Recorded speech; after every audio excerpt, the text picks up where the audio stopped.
Computer की जो दुनिया है उससे आपका मैं आज परिचय करवाने वाला हूं। तो चलिए शुरू करते हैं। सबसे पहले बात आती है कि कंप्यूटर है क्या। आप सभी लोग जानते हैं कि कंप्यूटर एक इलेक्ट्रॉनिक डिवाइस है जो डेटा को इंफॉर्मेशन में कन्वर्ट करती है। अब बात आती है डेटा क्या होता है। तो डेटा संख्या, तथ्य और आंकड़ों को हम डेटा कहते हैं। Raw facts are known as data. Raw facts and figures are known as data. जैसे 50 है। अब ये 50 आप किसी से पूछेंगे 50 क्या है, तो वो सीधे से एक ही जवाब देगा कि सर ये 50 तो एक नंबर है सर। तो वास्तव में 50 क्या है? रो फैक्ट। रो फैक्ट्स और फिगर्स को हम लोग क्या बोलते हैं? डेटा। लेकिन अगर इसी 50 के आगे आपने रुपीज लिख दिया तो that is called information. 50 rupees, 50 के बारे में आपको इंफॉर्मेशन मिल रही है। Data which convey the meaning is known as information. अर्थपूर्ण डेटा को, ऐसा डेटा जो मीनिंग को कन्वे करता हो, आपको कोई इंफॉर्मेशन देता हो, उन संख्याओं, उन तथ्यों, उन आंकड़ों को हम इंफॉर्मेशन कहते हैं। और कंप्यूटर हमारे लिए यही काम करता है। कंप्यूटर एक इलेक्ट्रॉनिक डिवाइस है जो डेटा को इंफॉर्मेशन में परिवर्तित करता है। अब बात आती है कि व्हाट इज कंप्यूटर। कंप्यूटर है क्या? तो अभी हमने सीखा कि कंप्यूटर इलेक्ट्रॉनिक डिवाइस है, लेकिन इसकी जो स्पेलिंग है COMPUTER, इसका अपना एक मीनिंग होता है दोस्तों। C stand for commonly, O for operated, M for machine, P for particularly, used for, U for used for, T for trade, E for education, R for research. अब इसी चीज को हम हिंदी में भी सीख सकते हैं। C कॉमनली यानी सामान्य रूप से काम में आने वाली मशीन, जो विशेष रूप से काम में आती है व्यापार में, शिक्षा में और अनुसंधान संबंधी कार्यों में। और इंग्लिश में जब हमको बोले तो commonly operated machine, particularly used for trade, education, research. अब बात करते हैं जनरेशन ऑफ कंप्यूटर्स की। फर्स्ट जनरेशन में जो कंप्यूटर्स थे उनमें दोस्तों वैक्यूम ट्यूब का यूज होता था। सेकंड जनरेशन के जो कंप्यूटर्स थे उनमें ट्रांजिस्टर्स का यूज होने लगा। थर्ड जनरेशन के कंप्यूटर्स में आईसीस, इंटीग्रेटेड सर्किट्स का यूज होने लगा। इस तरह से फोर्थ जनरेशन के कंप्यूटर्स के अंदर माइक्रो प्रोसेसर का यूज हुआ। और अभी जो फिफ्थ जनरेशन चल रही है उसमें एडवांस माइक्रो प्रोसेसर का यूज होने लगा है। अब बात आती है what is principle of computer, यानी कंप्यूटर का सिद्धांत क्या है। हम सभी का कोई ना कोई सिद्धांत होता है। जिस तरह से हमारा सिद्धांत होता है वैसे ही कंप्यूटर का भी सिद्धांत है। यह भी ठीक उसी तरह से काम करता है जिस तरह से हम और आप काम करते हैं। जैसे यदि आपसे कोई आपका नाम पूछे कि आपका नाम क्या है, तो आप अपना जो भी नाम बताएंगे उसका प्रोसेस क्या हुआ। सबसे पहले आपने क्वेश्चन को इनपुट किया, कान से आपके क्वेश्चन कान से इनपुट हुआ, फिर उसकी प्रोसेसिंग आपके दिमाग में हुई, आपने सोचा समझा और जवाब तैयार किया। जवाब तैयार होने के बाद आपके मुंह से जवाब निकला। भविष्य के लिए उसे स्टोर करना चाहते हैं तो इसमें स्टोरेज यूनिट भी होती हैं। तो ठीक ये कंप्यूटर ठीक वैसे ही काम करता है जैसे हम और आप काम करते हैं। अब बात आती है पार्ट्स ऑफ कंप्यूटर की। इसमें अलग अलग काम के लिए अलग अलग पार्ट होते हैं। जैसे हमारे लिए इनपुट करने के लिए कान है, प्रोसेसिंग के लिए हमारे पास दिमाग है, स्टोरेज के लिए भी हमारे पास दिमाग है, और आउटपुट डिवाइस के फॉर्म में हमारे पास मुंह है। तो ठीक इस तरह से अलग अलग कामों को करने के लिए हमारे पास अलग अलग, भगवान ने आपको अलग अलग अंग दिए हैं, अलग अलग पार्ट्स दिए हैं बॉडी के। ठीक इस तरह से यहां भी अलग अलग कामों को करने के लिए अलग अलग पार्ट्स हैं। फर्स्ट जो हम बात कर रहे हैं वो है इनपुट डिवाइसेस। डिवाइसेस का मतलब है उपकरण। कंप्यूटर में इनपुट करने के लिए किन किन डिवाइसेस का हम लोग यूज करते हैं उसके बारे में हम लोग सीखते हैं। सबसे पहले दोस्तों बात करते हैं फर्स्ट इनपुट डिवाइस कीबोर्ड की। जैसा इसका नाम है कीबोर्ड, की मींस चाबी, यानी ये कंप्यूटर की चाबी है दोस्तों। जिस यूजर का हाथ कीबोर्ड पर अच्छी तरह से जमा होता है या जिसे कीज का पूरा नॉलेज होता है वो कंप्यूटर को बहुत अच्छी तरह से हैंडल कर सकता है, ऑपरेट कर सकता है। टाइप्स ऑफ कीज, यानी कीबोर्ड के अंदर अलग अलग तरह की कीज होती हैं। फर्स्ट जो होती हैं उन्हें हम अल्फाबेट्स के नाम जानते हैं, जिसमें स्मॉल A to Z और capital A to Z use होती हैं। नंबर्स की होती हैं 0 to 9। स्पेशल कीज होती हैं विंडोज की, अल्टर की, कंट्रोल की, नमलॉक की, function keys F1 to F12 होती हैं। ये अलग अलग वर्क को अलग अलग तरह से काम करने के लिए अलग अलग सॉफ्टवेयर में अलग अलग तरह से यूज होती हैं। अब सेकंड जो इनपुट डिवाइस है वो है माउस। जैसा इसका नाम है माउस, ये दोस्तों एक तरह का पॉइंटिंग डिवाइस है जो किसी भी चीज को, किसी भी प्रोग्राम को पॉइंट करने के लिए इसका यूज किया जाता है। माउस तीन तरह के जनरली मार्केट में मिलते हैं। एक होता है ऑप्टिकल माउस, एक ट्रैकबॉल माउस, एक वायरलेस माउस। इस माउस में तीन तरह के बटन होते हैं दोस्तों। जो लेफ्ट बटन होता है वो किसी भी प्रोग्राम को ओपन करने के लिए यूज में लिया जाता है। आप जिस प्रोग्राम को ओपन करना चाहते हैं उस प्रोग्राम के ऊपर अपना कर्सर ले जाएं, माउस पॉइंटर ले जाएं और फिर डबल क्लिक करें। तो लेफ्ट क्लिक से दोस्तों डबल क्लिक किया जाता है। इस तरह से राइट बटन जो है वो सिंगल क्लिक करने के लिए यूज में लिया जाता है, और सिंगल क्लिक जो है, सिंगल क्लिक किसी प्रोग्राम की प्रॉपर्टीज को एक्सेस करने के लिए यूज में लिया जाता है। इसी तरह से स्क्रॉल बटन, माउस के बीच में ये जो गिरी टाइप होता है उसको हम स्क्रॉल बटन कहते हैं। पेज अप और पेज डाउन करने के लिए इसका यूज किया जाता है। तो माउस में तीन बटन जनरली यूज में लिए जाते हैं, first left button, right button और स्क्रॉल बटन। माउस के साथ ही एक टर्म और जुड़ी हुई दोस्तों, ड्रैग एंड ड्रॉप, यानी किसी भी चीज को एक जगह से उठाकर दूसरी जगह पर ले जाने के लिए ड्रैग एंड ड्रॉप जो टेक्निक है वो भी माउस के साथ जुड़ी हुई है। अगला जो इनपुट डिवाइस है वो है जॉयस्टिक, जो जनरली वीडियो गेम्स वगैरह के अंदर यूज में आता है। अल्ट्रासाउंड मशीन्स के अंदर भी जॉयस्टिक का यूज किया जाता है। Next, scanner, memory card reader, debit card, credit card reader, ये सारे भी इनपुट डिवाइसेस के ही एग्जांपल हैं। इस तरह से बार कोड रीडर, जो आपने मॉल्स वगैरह में देखा होगा कि किसी भी प्रोडक्ट की एमआरपी को एक्सेस करने के लिए, उसको स्कैन करने के लिए इस तरह की एक मशीन का यूज होता है जिसे हम बार कोड रीडर के नाम से जानते हैं। अगला जो इनपुट डिवाइस आ रहा है वो है MICR machine, magnetic ink character recognization. ये जो मशीन होती है दोस्तों, ये जनरली बैंकों में यूज होती है। और चेक के अंदर आपने सुना होगा माइक्रो चेक, उसमें एक नंबर होता है स्पेशल, उस माइक्रो चेक के अंदर जो नंबर है उस नंबर को ये मशीन अपने आप रीड करती है और उसे डिजिटल फॉर्म में यानी कंप्यूटर की भाषा में कन्वर्ट करने के लिए इसका यूज किया जाता है।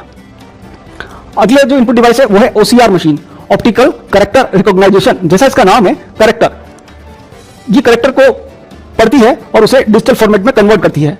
इस तरह से OMR, ऑप्टिकल मार्क रिकॉग्नाइजेशन या ऑप्टिकल मार्क रीडर, इस मशीन के द्वारा हम जो एग्जामिनेशन में आपने देखा होगा OMR शीट पर एग्जाम होता है, तो उस एग्जाम में हम जो पेंसिल से या पेन से निशान करते हैं, गोले करते हैं, उन्हें ये मशीन रीड करती है।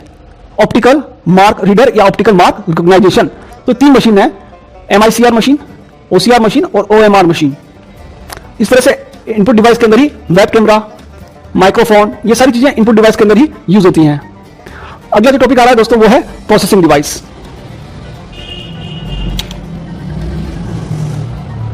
चलिए अब बात करते हैं प्रोसेसिंग डिवाइस की। प्रोसेसिंग डिवाइस में सबसे इंपॉर्टेंट और सबसे ज्यादा काम में आने वाला जो पार्ट है वो है CPU, सेंट्रल प्रोसेसिंग यूनिट। जैसा इसका नाम है, केंद्रीय संसाधन इकाई, यानी ये हमारे कंप्यूटर का एक तरह से ब्रेन होता है। जैसे ही आपने इसका नाम सुना और आपके दिमाग में इस तरह का एक पिक्चर इमेज बन गई होगी। तो CPU, जिसे हम प्रोसेसर, माइक्रो प्रोसेसर के नाम से भी जानते हैं, वास्तव में इस यूनिट के अंदर लगा होता है, या सिस्टम यूनिट बोल रहे हैं तो उसमें कई चीजें लगी होती हैं। एक पावर सप्लाई होती है जिसे हम SMPS, switch mode power supply कहते हैं, जो कंप्यूटर को पावर देने के लिए यूज में ली जाती है। इस तरह से ये जो आप देख रहे हैं बहुत सारी चीजें, उनमें जो आप ये इधर से देख रहे हैं ये वाला पार्ट, उसको हम बोलते हैं मदरबोर्ड। इस तरह से इसमें हार्ड डिस्क लगी होती है, फ्लॉपी ड्राइव आजकल तो बंद हो गई, पहले फ्लॉपी ड्राइव भी यूज होती थी, CD-ROM या DVD-ROM लगी होती है, कार्ड्स होते हैं अलग अलग तरह के, sound card, VGA card, game card, इस तरह के अलग अलग चीजें होती हैं। पावर सप्लाई के लिए केबल्स होती हैं, इस तरह से डाटा को कम्युनिकेट करने के लिए डेटा केबल्स होती हैं, जिन्हें बसेस कहा जाता है, आजकल SATA केबल्स लगने लगी हैं। तो इस तरह की बहुत सारी चीजें इस सिस्टम यूनिट के अंदर होती हैं। इसलिए इस पूरी सिस्टम यूनिट को हम लोग CPU नहीं कह सकते। CPU तो वास्तव में एक छोटा सा इस तरह से पार्ट होता है जो कंप्यूटर की ब्रेन की तरह बिहेव करता है, कंप्यूटर का ये दिमाग होता है। इस CPU के अंदर ये CPU जो होता है ये मदरबोर्ड पर लगा होता है। ये मदरबोर्ड है। मदरबोर्ड क्या है? तो मदरबोर्ड एक PCB प्रिंटेड सर्किट बोर्ड है जिसके ऊपर सारे यहाँ पर आप देख रहे हैं अलग अलग चीजें लगी होती हैं। तो यहाँ पर इस जगह पर लगता है CPU, ये उस CPU लगाने की जगह है।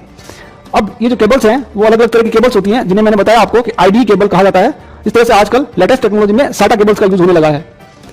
CPU के 2 पार्ट होते हैं, एक कहलाता है ALU, दूसरा कहलाता है CU। ALU stand for arithmetic logical unit, CU stand for control unit. ALU जैसा इसका नाम है, अर्थमेटिक और लॉजिकल कैलकुलेशंस को परफॉर्म करने के लिए CPU का ALU वाला जो डिपार्टमेंट है वो रेस्पॉन्सिबल होता है। Arithmetic means addition, subtraction, multiplication, division, और logical greater than, less than, greater than equal to, less than equal to, not equal to आदि जो ऑपरेशंस होते हैं वो सभी ALU के अंडर कंट्रोल में होते हैं। इस तरह से CU जो होता है वो कंट्रोल यूनिट की तरह बिहेव करता है और कंप्यूटर के जितने भी रिसोर्सेज हैं, जितने भी पार्ट्स लगे हैं, memory, hard disk, printer, scanner, जितना भी आप काम करते हैं, आप जो माउस से क्लिक करते हैं, वो सारा का सारा रिसोर्स मैनेजमेंट का काम इस CU के द्वारा किया जाता है, जिसे हम कंट्रोल यूनिट कहते हैं। यानी CPU के 2 पार्ट हैं, ALU और CU। आगे बढ़ते हैं, अब बात आती है मेमोरी की। तो दोस्तों मेमोरी कंप्यूटर के अंदर 2 तरह की यूज होती है, एक होता है प्राइमरी मेमोरी, सेकंड होती है secondary memory. First primary memory जो होती है उसके भी 2 पार्ट हैं, उसमें आता है रैम और रोम, जो आपने पहले भी सुन रखा होगा। इस तरह से सेकेंडरी मेमोरी जो होती है उसमें magnetic tape, optical disk, hard disk, floppy disk, बहुत सारी चीजें यूज होती हैं।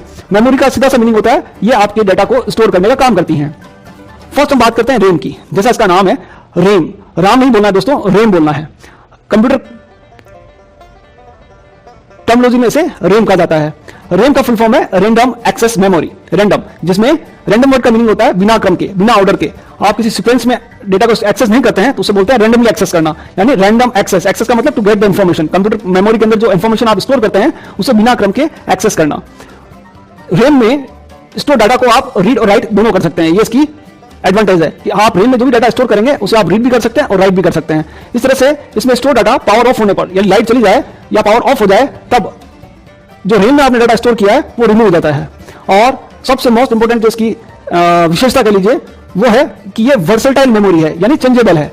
आप बार बार इसमें जो कंटेंट होते हैं वो बार बार चेंज होते रहते हैं। जैसे हमारे दिमाग में हम बैठे रहे होते हैं और दिमाग में कई चीजें चलती हैं, विचार आते रहते हैं, जाते रहते हैं। ठीक इस तरह से जिस तरह से आपके दिमाग के अंदर विचार बदलते रहते हैं, ठीक इस तरह से रेम के अंदर भी जो कंटेंट होते हैं वो बार बार चेंज होते रहते हैं। इसलिए इस तरह की मेमोरी को वर्सेटाइल मेमोरी, यानी रेम जो है वो वर्सेटाइल मेमोरी है, चेंजेबल मेमोरी है।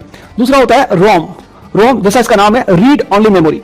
जो इस मेमोरी में एक बार आपने डाल दिया वो फिक्स हो जाता है। इसमें स्टोर डाटा को केवल रीड कर सकते हैं, डू नॉट राइट। इसमें रीड और राइट दोनों चलता है रेम में, इसमें केवल रीड कर सकते हैं। रोम में स्टोर डाटा पावर ऑफ होने पर रिमूव नहीं होता। ये ठीक वैसे काम करता है जैसे हमारे साथ होता है। हमारा नाम हम कभी नहीं भूलते। एक बार हमको बता दिया हमारा एड्रेस ये, हमारा नाम ये, तो वो हमारे रोम में स्टोर हो जाता है, फिर वो कभी डिलीट नहीं होता। ठीक इस तरह से बहुत सारी चीजें होती हैं। जब हम सुबह से शाम तक बहुत सारी चीजें देखते हैं, सुनते हैं, तो कुछ चीजें तो हमें याद रहती हैं और कुछ चीजें हम भूल जाते हैं। तो जो चीजें हम भूल जाते हैं वो हमारे रेम में रहती हैं, और जो हम परमानेंट हो जाती हैं वो हमारे रोम में आ जाती हैं। रोम नॉन वर्सेटाइल मेमोरी की कैटेगरी में आता है, यानी इसके कंटेंट चेंज नहीं होते हैं। अब बात आती है टाइप्स ऑफ रेम, यानी रेम के भी अलग अलग प्रकार हैं। फर्स्ट जो है वो है एस रेम, स्टैटिक रेम। अब स्टैटिक रेम जो होती है ये रेम, चलिए बात करते हैं एस रेम, स्टैटिक रेम की। मैंने जैसा कि आपको बताया रेम के दो टाइप्स हैं, एक है एस रेम, दूसरा है D RAM. S RAM stand for static RAM. Static RAM में जो भी डेटा स्टोर होता है वो पावर ऑन होने तक, यानी कंप्यूटर में जब तक पावर रहेगा तब तक स्टैटिक रेम अपने कंटेंट को स्टोर करके रहती है। जैसे ही पावर ऑफ हुआ ये अपने कंटेंट को वॉश आउट कर देती है, यानी ये अपने आप को बार बार रिफ्रेश नहीं करती, इसके कंटेंट बार बार रिफ्रेश नहीं होते। जबकि डायनेमिक रेम, नाम ही इसका डी रेम या डायनेमिक रेम है, ये क्या करती है अपने कंटेंट्स को बार बार हर कुछ सेकंड्स में अपने कंटेंट को बार बार रिफ्रेश कर देती है। डी रेम के भी तीन टाइप है। फर्स्ट है EDO, extended data out random access memory. Second है SD RAM, synchronous dynamic random access memory. Third होती है डीडीआर रैम, जो अभी आजकल मार्केट में चल रही है, डीडीआर डबल डेटा रेट। तो दोस्तों ये थे टाइप्स ऑफ रैम्स। इसी तरह से बात आती है टाइप्स ऑफ रोम की। तो फर्स्ट जो टाइप है वो है P ROM, programmable read only memory, in which the user can load programs and data that are read only. इस तरह से सेकंड होती है EP ROM, erasable programmable read only memory. ये भी पी रोम की तरह होती है, लेकिन ये रीराइटेबल होती है, बट इसे रीराइट करने के लिए आपको इसकी चिप को अल्ट्रावायलेट लाइट के अंदर रखना होता है। थर्ड होती है फ्लैश मेमोरी। ये जो फ्लैश मेमोरी होती है वो आजकल डिजिटल कैमरास, MP3 प्लेयर्स आदि के अंदर यूज होती है। तो ये थी types of ROM, P ROM, EP ROM और फ्लैश मेमोरी। एक और मेमोरी होती है जिसे हम कैश मेमोरी या कैशे मेमोरी कहते हैं।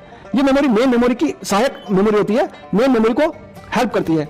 एक्चुअल में जब CPU और मेन मेमोरी के बीच में डेटा कम्युनिकेट होता है तो कैश मेमोरी उसमें अपनी महत्वपूर्ण भूमिका अदा करती है। जिस कंप्यूटर में जितनी ज्यादा कैश मेमोरी होगी उतना ही कंप्यूटर की स्पीड तेज और बेटर होगी। कैश मेमोरी अलग अलग तरह की होती है, L1 cash, L2 cash, L3 cash. तो मेमोरी के तीन टाइप्स हो गए हैं, फर्स्ट रेम, सेकंड रोम, थर्ड कैश मेमोरी। इस तरह से मैंने जो आपको कैबिनेट दिखाया था, सिस्टम यूनिट दिखाई थी, उसके अंदर एक मदरबोर्ड लगा हुआ है। उस मदर हार्ड डिस्क दिखने में कुछ इस तरह की होती है, अंदर इस तरह की एक डिस्क लगी होती है और ये हेड है उसका, वो इस डिस्क पर डाटा को रीड और राइट करने का काम करता है। ये डिस्क बहुत तेजी से RPM की फॉर्म में, रोटेशन पर मिनट के हिसाब से इसकी स्पीड को मेजर किया जाता है और ये काफी तेजी से रोटेट करती है और हेड उस पर जाकर आपके डाटा को रीड और राइट करने का काम करता है। तो दोस्तों CPU जो है एक तरह का शॉपकीपर हो गया, रेम उसके लिए शोरूम का काम करती है, हार्ड डिस्क गोडाउन का काम करता है। हार्ड डिस्क में जो भी डेटा स्टोर होता है वो CPU के थ्रू रेम यानी शोरूम में आपको दिखाई देता है। अब स्टोरेज डिवाइस में दूसरा जो कंपोनेंट है वो है DVD या CD-ROM। DVD जिसे हम डिजिटल वर्सेटाइल डिस्क भी कहते हैं, इसकी कैपेसिटी दोस्तों 4.7 GB के आसपास होती है। इस तरह से CD-ROM, compact disc read only memory, CD जिसे हम कॉम्पैक्ट डिस्क कहते हैं। ये दोनों चाहे वो DVD हो चाहे वो CD हो, दो तरह की आती हैं, CD-R और CD-RW, यानी DVD-R और DVD-RW। R for read only, यानी ऐसी CD या DVD जिसमें कंटेंट एक बार आपने अगर राइट कर दिया तो उसे मिटा नहीं सकते। दूसरा होता है रीराइटेबल, एक बार लिखा फिर मिटा के फिर से और रिकॉर्डिंग की जा सकती है। अभी आजकल मार्केट में एक ब्लू रे डिस्क और आ रही है जिसकी कैपेसिटी 50 to 500 GB होती है।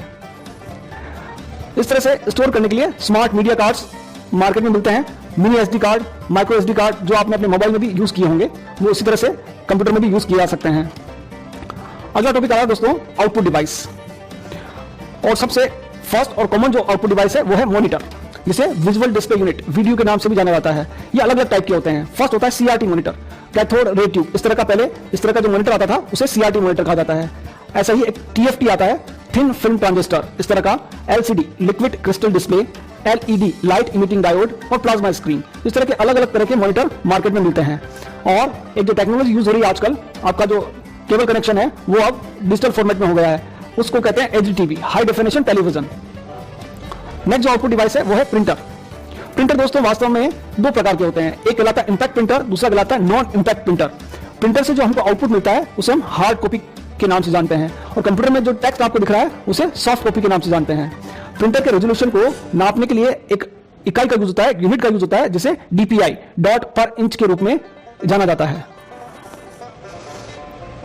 इंपैक्ट प्रिंटर, इंपैक्ट प्रिंटर की कैटेगरी के अंदर करेक्टर प्रिंटर और लाइन प्रिंटर आते हैं। करेक्टर प्रिंटर के अंदर आता है डॉट मैट्रिक्स, जो आपके घरों में नल के बिल, लाइट के बिल आते हैं, जो ऐसे प्रिंटर जो dot dot dot dot printing करते हैं, वो सारे प्रिंटर डॉट मैट्रिक्स प्रिंटर कहलाते हैं। ये काम करते वक्त काफी आवाज करते हैं। डेसिबल प्रिंटर भी इस तरह का होता है, इसमें व्हील लगा होता है और वो प्रिंट करता है, ये काम करते हुए काफी आवाज करते हैं। सेकंड प्रिंटर जो होते हैं लाइन प्रिंटर, इनमें चेन प्रिंटर और ड्रम प्रिंटर को शामिल किया गया है। प्रिंटर की जो स्पीड होती है दोस्तों, उसे हीट एलिमेंट का यूज करता है। इस तरह से जो आपका लेजर प्रिंटर है वो फोटो सेंसिटिव एलिमेंट्स का यूज करते हुए फिर प्रिंट करता है। लेजर प्रिंटर के अंदर टोनर, इंक को हम टोनर कहते हैं, लेजर प्रिंटर के अंदर टोनर यूज होता है, और जनरली ये black and white printer use होते हैं, लेकिन कलर प्रिंटर भी लेजर की फॉर्मेट में आता है, लेकिन वो काफी महंगा होता है। इंकजेट प्रिंटर कलर और ब्लैक एंड व्हाइट दोनों एक साथ प्रिंट आउट निकालते हैं। हेडफोन और स्पीकर, इन्हें भी आउटपुट डिवाइसेस की फॉर्मेट में हम लोग जानते हैं। इस तरह से बड़े बड़े मेप, फ्लैक्स, पोस्टर्स प्रिंट करने के लिए जिस डिवाइस का यूज होता है उसे प्लॉटर कहा जाता है। यानी छोटे प्रिंटर से, ये जो छोटे प्रिंटर है इनसे हम लोग बड़े बड़े मेप, फ्लैक्स, पोस्टर्स प्रिंट नहीं कर सकते, उनके लिए प्लॉटर्स का यूज होता है। इस तरह से कुछ डिवाइसेस ऐसी हैं जो इनपुट और आउटपुट दोनों का काम करती है, जिन्हें मल्टी फंक्शनल डिवाइसेस कहा जाता है। जैसे फैक्स मशीन, ऐसी एक मशीन जिसमें स्कैनर, प्रिंटर, फैक्स मशीन और आपका कॉपियर मशीन, वो सारी चीजें एक साथ होती है, एक ही मशीन में होती है, इसलिए ऐसी मशीन्स को मल्टी फंक्शनल डिवाइसेस भी कहा जाता है। ऐसा ही एक और नेक्स्ट है मोडेम। दोस्तों मोडेम कंप्यूटर में इंटरनेट चलाने के लिए यूज में लिया जाता है। मोडेम एक ऐसा डिवाइस है जो डिजिटल सिग्नल्स को एनालॉग में और एनालॉग सिग्नल्स को डिजिटल सिग्नल्स में कन्वर्ट करता है। मैं आगे इंटरनेट पर एक वीडियो बनाने वाला हूं, वहां मैं आपको पूरा वर्किंग ऑफ इंटरनेट के बारे में समझाऊंगा कि ये डिवाइस मोडेम किस तरह से काम करता है और क्या इसकी नीड है। अभी आपको केवल मोडेम मॉड्यूलेटर डिमॉड्यूलेटर सिखाया जाता है। मोडेम इंटरनेट चलाने के लिए यूज में लिया जाता है, और ये क्या करता है, ये एनालॉग सिग्नल्स को डिजिटल में और डिजिटल सिग्नल्स को एनालॉग में कन्वर्ट करता है। वास्तव में हमारे टेलीफोन लाइन में से जो वेव्स हमको मिलती हैं वो एनालॉग वेव्स होती हैं, और ये एनालॉग वेव्स हमारा कंप्यूटर सिस्टम नहीं समझ पाता। हमारा कंप्यूटर सिस्टम डिजिटल वेव्स को या डिजिटल तरंगों को ही समझ पाता है। तो कोई ऐसा डिवाइस की हमको जरूरत पड़ती है जो डिवाइस टेलीफोन लाइन के एनालॉग सिग्नल्स को डिजिटल में कन्वर्ट कर कंप्यूटर को सप्लाई करे, और कंप्यूटर के डिजिटल सिग्नल्स को फिर से एनालॉग में कन्वर्ट कर टेलीफोन लाइन को सप्लाई करे। तो ऐसे उपकरण को हम मिक्सअप होता है। इस तरह से अगर आप साइज, स्टोरेज, कैपेसिटी और वर्किंग के आधार पर कंप्यूटर सिस्टम्स को क्लासिफाई करें तो फर्स्ट जो है वो है सुपर कंप्यूटर्स। सुपर कंप्यूटर काफी शक्तिशाली कंप्यूटर होते हैं। इनका यूज मौसम की भविष्यवाणियां, कॉम्प्लेक्स कैलकुलेशन, साइंटिफिक कैलकुलेशंस, भूकंप, अर्थक्वेक, इन सब को कैलकुलेट करना, इनकी कैलकुलेशंस करना, इनकी फोरकास्टिंग करना, टेलीकम्युनिकेशंस के काम करना, सैटेलाइट लॉन्च करना आदि कामों को करने के लिए सुपर कंप्यूटर का यूज होता है। जो फर्स्ट सुपर कंप्यूटर था उसका नाम है CDC 6600, और भारत का जो पहला सुपर कंप्यूटर है उसका नाम है परम। अगला जो कंप्यूटर आ रहा है वो है main frame computer. Main frame computer जैसा कि आपको डायग्राम में दिख रहा है, आदमी के आकार के बड़े बड़े कंप्यूटर्स होते हैं जिनमें डाटा मैग्नेटिक टेप में स्टोर होता है।